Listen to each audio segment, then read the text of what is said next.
भोलाराम एक गरीब किसान था। वो अपनी पत्नी और अपने छोटे से बच्चे के साथ एक पुरानी झोपड़ी में रहता था। उस दिन वो खेत में बैठा था।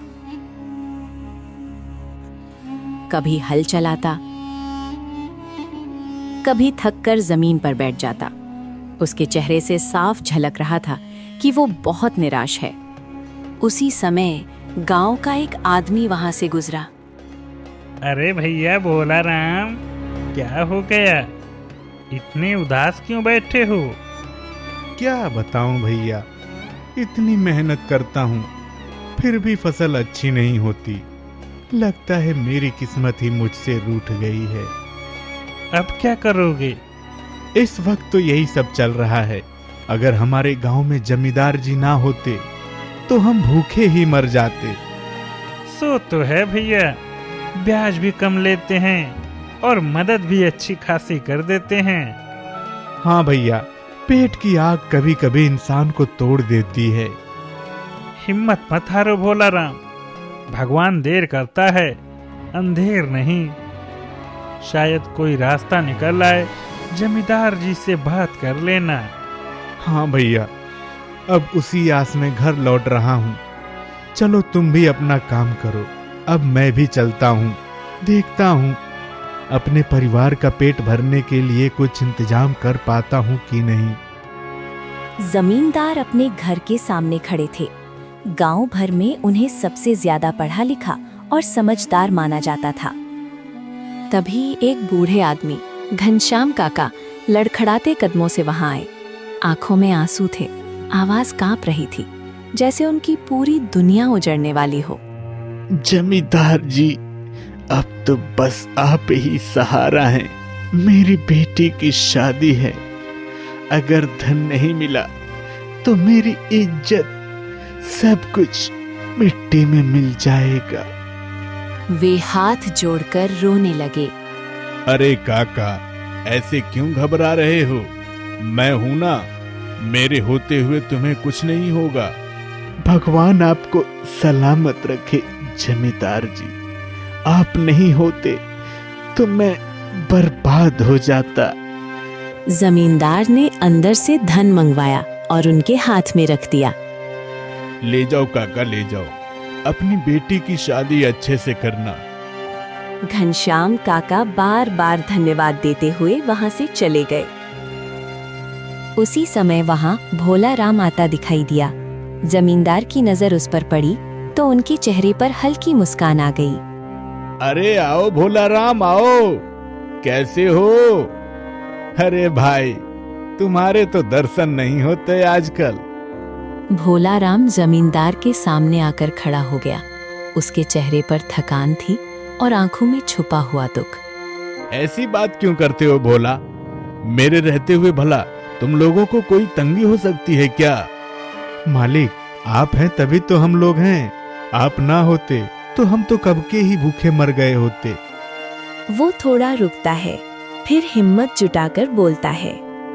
इसलिए आज फिर आपके पास आया हूँ। घर चलाने के लिए थोड़ा धन चाहिए, लेकिन पिछला बकाया मैं चुका नहीं पाया। मेरी आधी जमीन रख लीजिए मालिक, ये आपके पास रहेंगे। अरे नहीं भोलाराम, तुम्हारी जमीन नहीं चाहिए। तुम अपनी जमीन अपने पास रखो, जब हो जाए तब दे देना। लेकिन भोलाराम हाथ जोड़ देता है। मालिक, अब मेरे पास इसके सिवा कोई और रास्ता नहीं बचा। जमींदार कुछ पल चुप रहते हैं। वे जानते थे कि भोलाराम के पास धन कभी इकट्ठा हो ही नहीं पाएगा और वो कर्ज भी शायद कभी चुका न सके। आखिरकार भारी मन से जमींदार उसकी आधी जमीन अपने नाम लिखवा लेते हैं।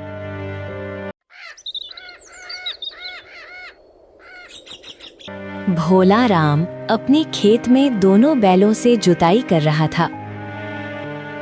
हल जमीन में चलते चलते अचानक किसी सख्त चीज से टकराया।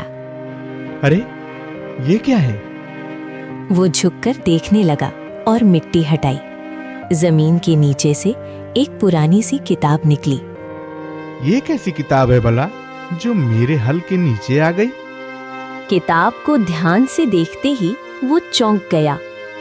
अरे इसके ऊपर तो काली पहाड़ी के ऊपर वाली गुफा का नक्शा बना है। ये क्या हो सकता है? वो कुछ पल सोचता रहा, फिर सिर हिला दिया। खैर छोड़ो, ये सब पढ़े लिखों का काम है। मैं इसे जमींदार जी के यहाँ लेकर जाता हूँ, उनसे ही पूछ लूंगा। भोला राम किताब लेकर जमींदार के पास पहुंचता है। मालिक, मालिक जरा देखिए, खेत में जुताई करते समय मुझे ये मिला। जमींदार किताब देखते ही चौंक जाते हैं, लेकिन चेहरे पर कुछ जाहिर नहीं होने देते। अंदर ही अंदर सब समझ जाते हैं। अरे भोला राम, ये तो बस कागज की रद्दी है, इसका कोई मतलब नहीं। ओह, मुझे लगा कि खेत में दबा था, तो शायद कुछ काम का हो। अरे नहीं नहीं, तुम बेकार की चिंता करते हो। ठीक है मालिक, अब मैं चलता हूँ। भोला राम किताब वहीं छोड़कर चला जाता है। उसके जाते ही जमींदार का चेहरा बदल जाता है, आंखों में चमक आ जाती है और होठों पर चालाक मुस्कान फैल जाती है। मूर्ख कहीं का, खजाने का नक्शा समझकर भी कुछ न समझ पाया। काली पहाड़ी की गुफा, सालों से जिसकी सिर्फ कहानियां सुनी थी, अब सारा खजाना मेरा होगा और भोला राम वो अपनी गरीबी में ही सड़ता रहेगा। वो अंदर जाकर अपनी पत्नी को आवाज देता है। क्या बात है जी, आज इतने खुश क्यों लग रहे हो? भोला राम ने आज ऐसी मूर्खता की है कि हमारा भाग्य ही खुल गया। कैसी मूर्खता? खजाने का नक्शा दे गया, काली पहाड़ी की गुफा में ढेर सारा धन छुपा है और उसे कुछ पता ही नहीं है। तो आप क्या सोच रहे हो? कल सुबह अकेले जाऊंगा, खजाना भी मेरा होगा और किसी को खबर तक नहीं लगेगी।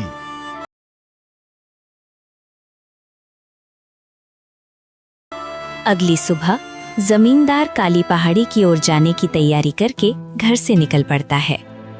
अब मैं पहले से भी ज्यादा धनवान बन जाऊंगा। इतना धन होगा कि सब मेरे आगे झुकेंगे। वो हल्की मुस्कान के साथ आगे बढ़ता है। कौन जाने किस्मत ने साथ दिया तो राजा भी बन सकता हूँ। धन के आगे तो सब रास्ते अपने आप खुल जाते हैं। उसी समय सामने से भोला राम आता दिखाई देता है। अरे मालिक, कहाँ जा रहे हैं? बस थोड़ा सा काम था, पास के गांव जा रहा हूँ। तुम बताओ कैसे हो? ठीक हूँ मालिक। आप कहाँ जा रहे हैं, ये तो बता दीजिए। मैं रोज की तरह अपने खेत में जाऊंगा, फिर जो काम है दूसरे गांव में वो सारे काम करके आऊंगा। जमींदार हल्का सा सिर हिलाता है और आगे बढ़ जाता है, लेकिन उसके चेहरे की मुस्कान कुछ और ही कहानी कह रही थी। कुछ देर बाद वो काली पहाड़ी के पास पहुंच गया। हाँ, लगता है यही जगह है। वो गुफा के मुंह पर रुका। अब अंदर जाना पड़ेगा।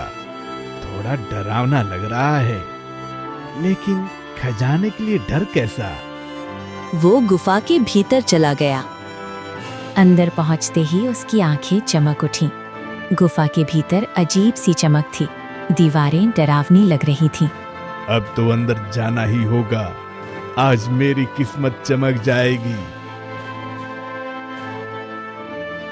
तभी दीवार के पास उसे एक छोटा सा 1 पैसे का सिक्का दिखाई दिया। वह उसे उठाकर हथेली में रख लेता है। धत तेरी की, इसी के लिए मैं इतनी दूर मेहनत करके आया था।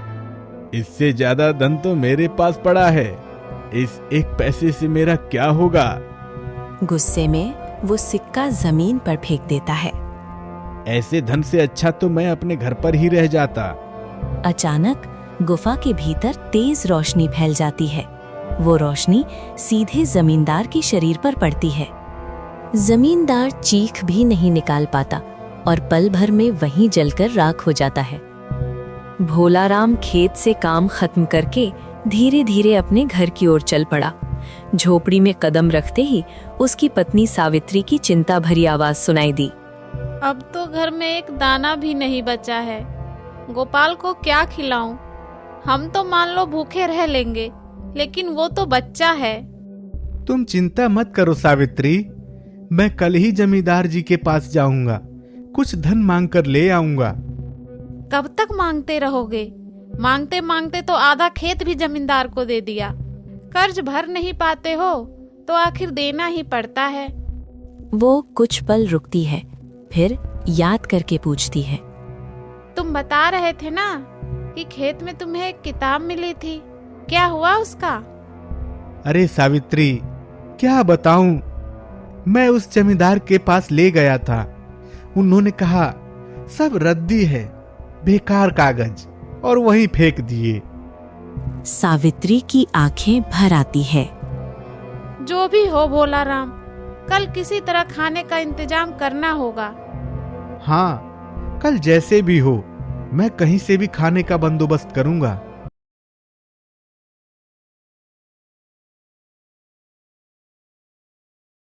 सुबह सुबह भोला राम जमींदार की हवेली की तरफ निकल पड़ा। कदम भारी थे, मन में चिंता और आंखों में मजबूरी। रास्ते में उसे हरिया मिलता है। अरे भोला राम, कहाँ चला इतनी सुबह सुबह? जमींदार जी के यहाँ जा रहा हूँ भाई, कुछ मदद की आस है।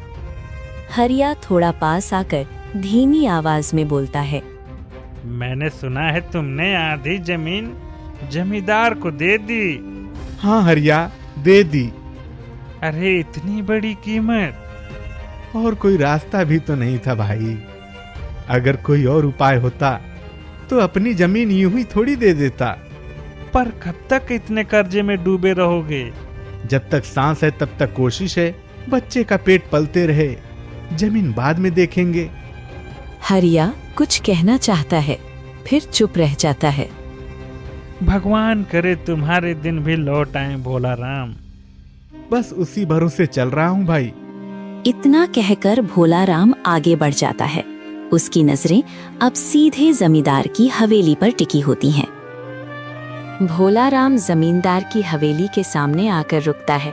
वो थोड़ा हिचकता है, फिर ऊंची आवाज में पुकारता है, मालिक, मालिक, कहाँ हैं आप? हवेली के भीतर सन्नाटा रहता है, कोई जवाब नहीं आता। भोला राम फिर से आवाज लगाता है, मालिक, मैं भोला राम हूँ। कुछ पल बाद अंदर से आहट होती है और जमींदार की पत्नी सुशीला बाहर आती है। अरे भोला राम, तुम? मालकिन, मालिक जी दिखाई नहीं दे रहे थे इसलिए आवाज लगाई। सुशीला गहरी सांस लेती है।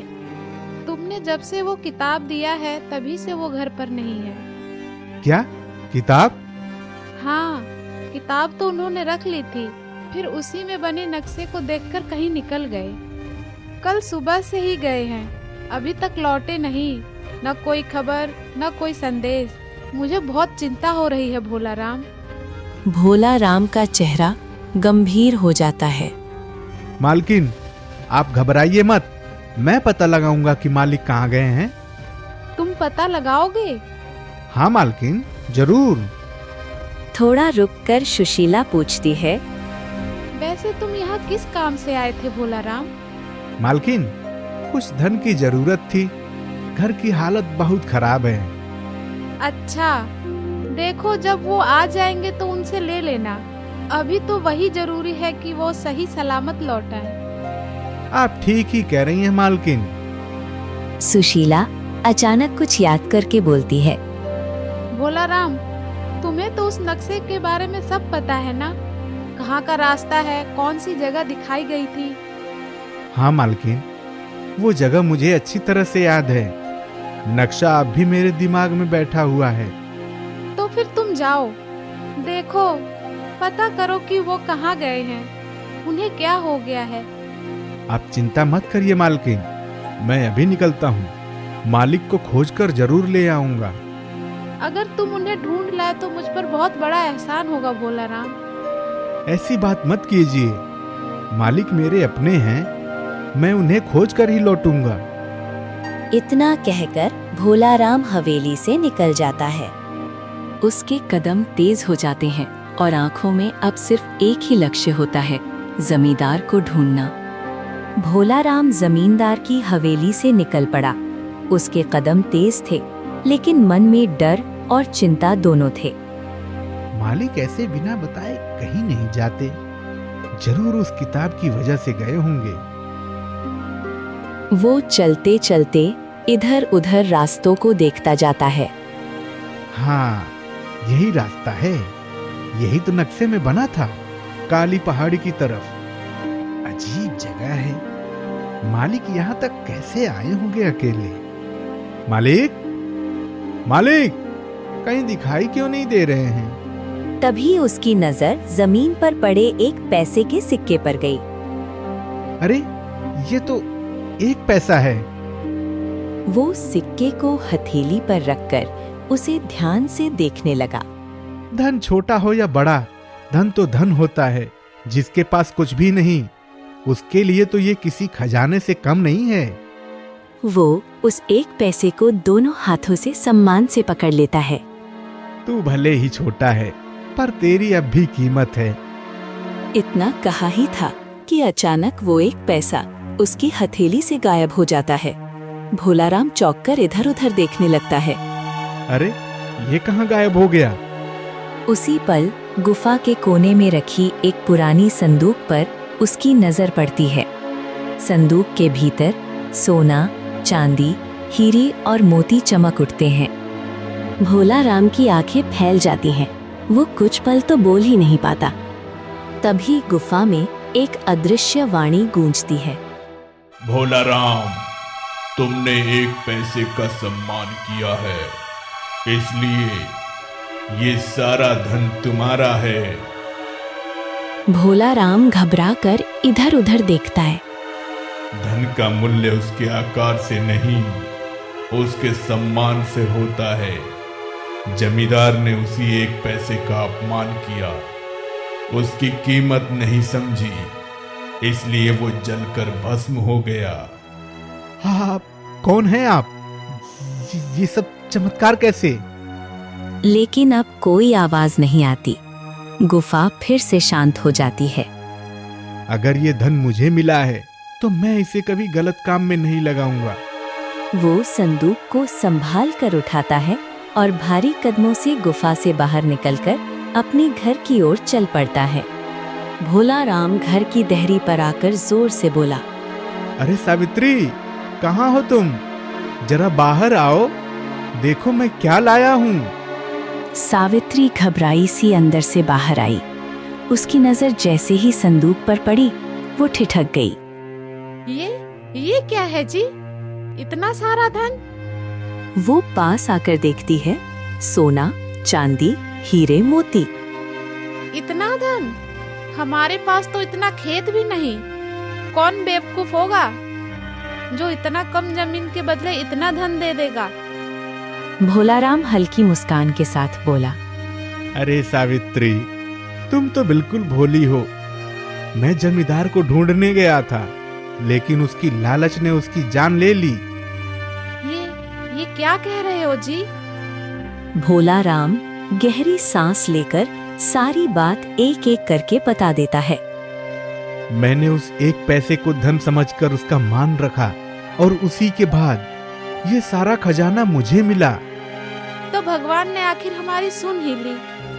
ये धन हमारे लिए नहीं है सावित्री, ये उन सबके लिए है जो हमारी तरह दुखी हैं। इसके बाद भोलाराम का जीवन बदलने लगा। वो गरीबों की मदद करने लगा, भूखों को खाना देने लगा और जरूरतमंदों का सहारा बना।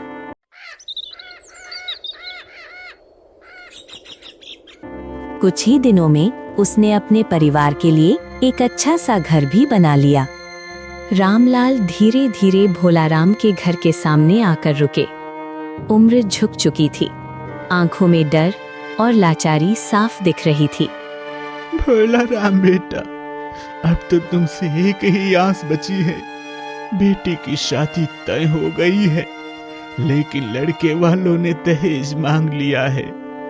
अगर धन नहीं दिया तो शादी टूट जाएगी बेटा।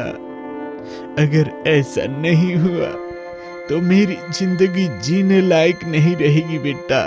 लोगों में बेइज्जती होगी, मैं जीते जी मर जाऊंगा बेटा, मर जाऊंगा। वे सिर झुकाकर रोने लगे। भोलाराम बिना एक पल रुके खड़ा हुआ। काका, आप चिंता मत कीजिए, मैं हूं ना। रामलाल काका ने हैरानी से उसकी ओर देखा। आपने शादी तय कर दी तो मदद करना मेरा फर्ज है। आखिर आपकी बेटी मेरी बहन ही तो है। भोलाराम अंदर गया और थोड़ी ही देर में लौट आया। उसने रामलाल काका के हाथ में मुद्राओं की पोटली रख दी। ये रखिए काका, शादी अच्छे से कराइए, किसी से हाथ मत जोड़िए और जरूरत पड़े तो जरूर कहना। अरे भोलाराम, इतने में तो आराम से मेरी बेटी का विवाह हो जाएगा। भगवान तुम्हारा भला करे। वे खुशी खुशी भोलाराम को बार बार दुआएं देते हुए वहां से चले गए। भोलाराम घर के अंदर आता है। सावित्री चुपचाप एक तरफ बैठी होती है।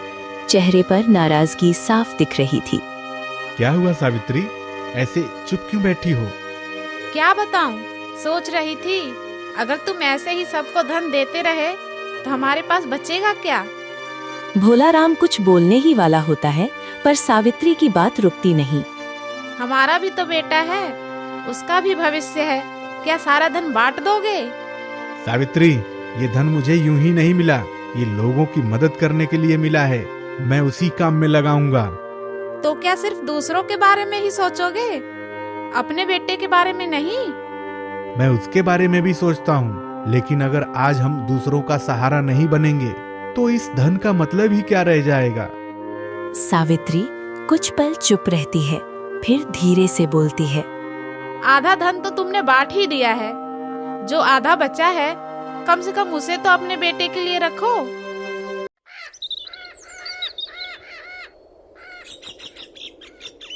भोलाराम हल को उठाता है। उसकी आंखों में संकोच नहीं, बल्कि एक अजीब सी शांति होती है। सावित्री, अगर ये धन किसी भूखे का पेट भर दे, किसी बेटी की शादी करा दे, तो समझो हमारे बेटे की भी खुशी उसी में रहेगी। मैं खेत जा रहा हूँ। भोलाराम घर से निकल जाता है। सावित्री अकेली बैठी रह जाती है। अरे बेटा, कोई है, थोड़ी मदद कर दो। सावित्री ने ये सुना तो उसका गुस्सा और बढ़ गया। देखो तो अब ये कौन है? वो बाहर निकल कर आई। सामने एक बहुत बूढ़ी औरत खड़ी थी, झुकी हुई कमर, कांपते हाथ और थकी हुई आंखें। क्या करने आई हो, साफ साफ बताओ। बेटा, मेरी मदद कर दो, मेरे बेटे ने मुझे घर से निकाल दिया है। पास के जंगल में एक टूटी सी झोपड़ी में रहती हूँ। कई दिनों से ठीक से खाना भी नहीं मिला। थोड़ा धन और कुछ खाने को दे दो। जिसे देखो वही हमारे दरवाजे पर आ जाता है। आपका बेटा आपको छोड़कर भाग गया तो आप किसी और पर बोझ क्यों बन रही हो? बूढ़ी औरत चुपचाप उसकी बातें सुनती रही। क्या हमने यहाँ धर्मशाला खोल रखी है, जो आए वही हमारे भरोसे बैठ जाए? बेटा, देना नहीं है तो मत दो, पर इतना कठोर बोलना तो ठीक नहीं है ना। बूढ़ी माँ, मेरा भी तो एक बेटा है, मुझे उसके भविष्य के बारे में भी सोचना पड़ता है। बूढ़ी औरत ने उसकी तरफ देखा। हल्की सी मुस्कान आई। उसने कोई शिकायत नहीं की। बेटी, भगवान तुम्हारे बेटे को लंबी उम्र दे।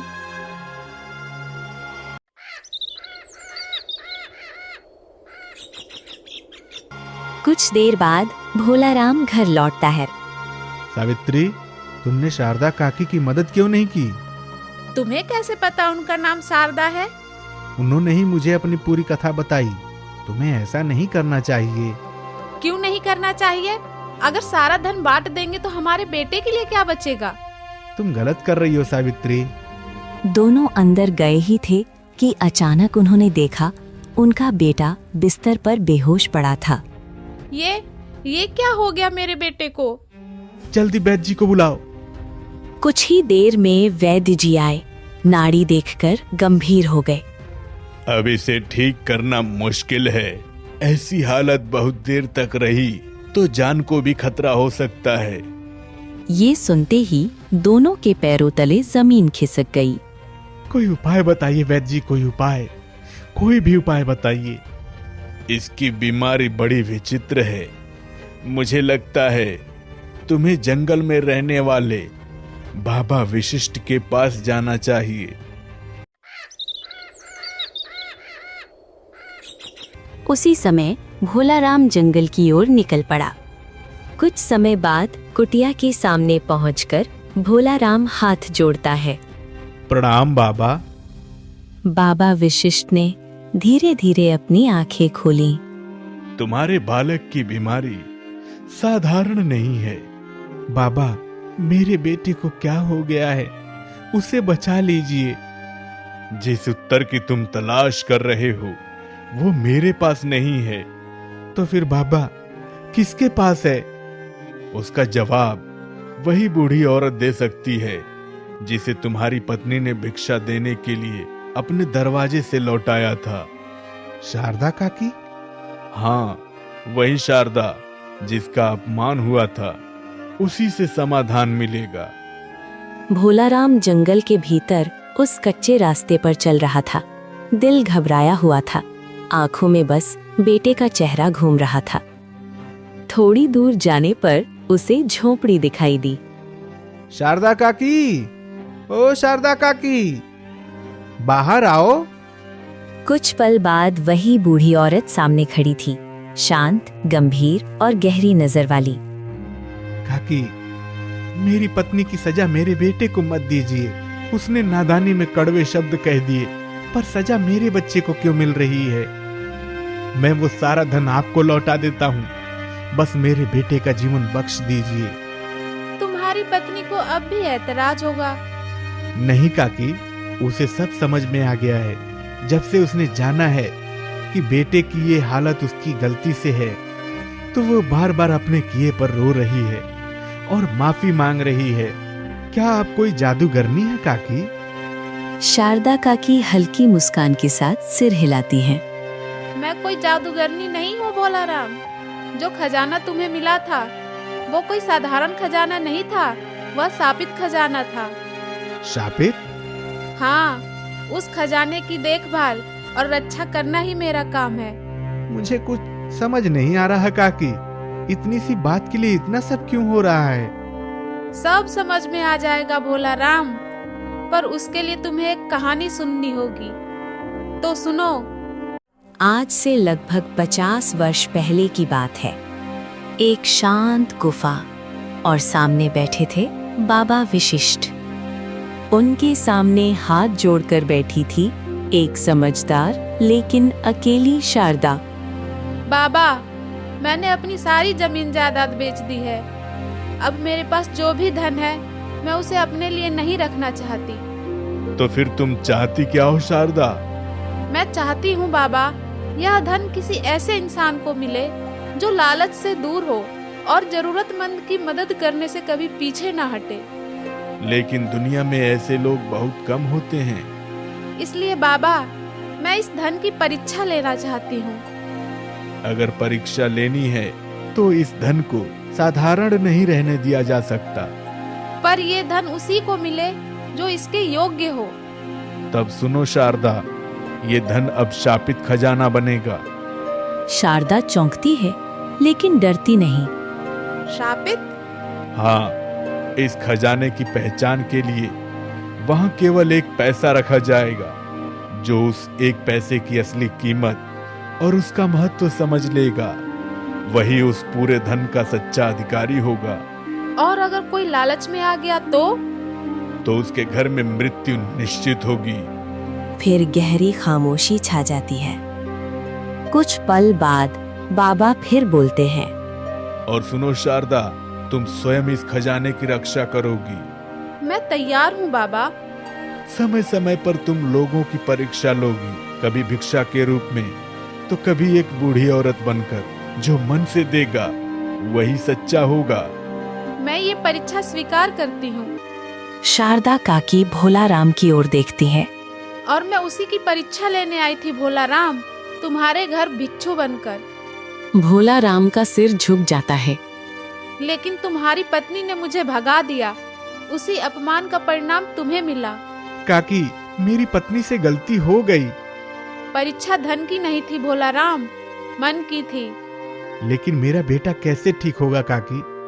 शारदा काकी ने गहरी सांस ली। जहाँ से तुम धन लाए थे वहाँ एक नीला पत्थर पड़ा है। नीला पत्थर? हाँ, तुम्हारी पत्नी को अपना हाथ उस पत्थर पर रखना होगा।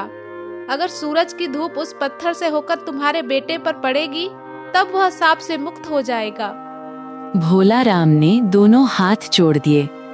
काकी, मैं अभी जाता हूँ, मेरे बेटे को बचा लीजिए। शारदा काकी ने आशीर्वाद की मुद्रा में हाथ उठाया। जाओ भोला राम, ईश्वर तुम्हें सही मार्ग दिखाए। भोला राम अपने घर पहुंचा और सारी बात अपनी पत्नी से कह सुनाई। सावित्री, सब समझ में आ गया है। हमारी गलती की सजा बेटे को मिल रही है। मुझसे बहुत बड़ा पाप हो गया। अगर मेरे बेटे को कुछ हो गया तो मैं खुद को माफ नहीं कर पाऊंगी। रोने से कुछ नहीं होगा, अब वही करेंगे जो शारदा काकी ने कहा है।